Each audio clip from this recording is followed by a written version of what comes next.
to a dance tomorrow evening, so I thought I'd better start the glamming up earlier in the week. The older you get, the harder and the earlier you have to begin the magic transformations. I thought I might start with shaving my legs. Having eschewed wax and various chemical concoctions, I decided to use a lady shave, which promised to glide over my skin and make me a sensual woman.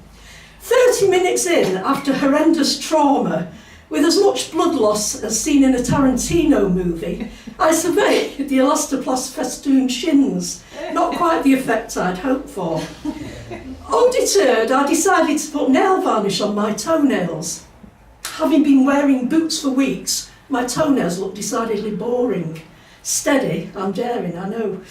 Putting the polish on is always interesting. I tried just balancing on one leg like a stork, but was then applying the varnish somewhat like a drunken sign writer sans specs.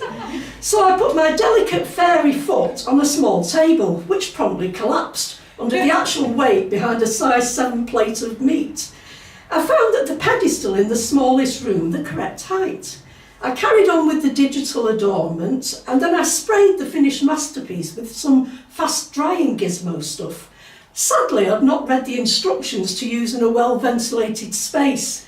I staggered out of the smallest room, intoxicated, banged into the wall and ended up half naked in the hall with legs criss-crossed with more sticking plaster than could be stocked in most A&Es.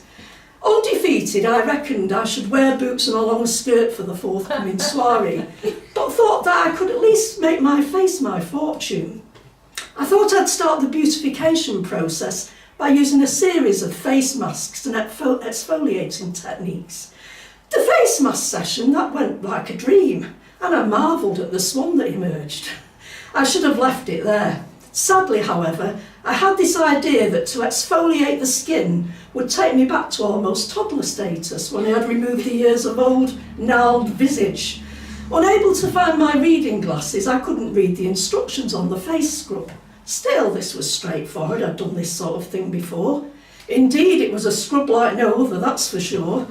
I don't know how much research has been done about the effects of bleach-fortified Ajax powder on human skin, but I can add this to any. It is sodding agony.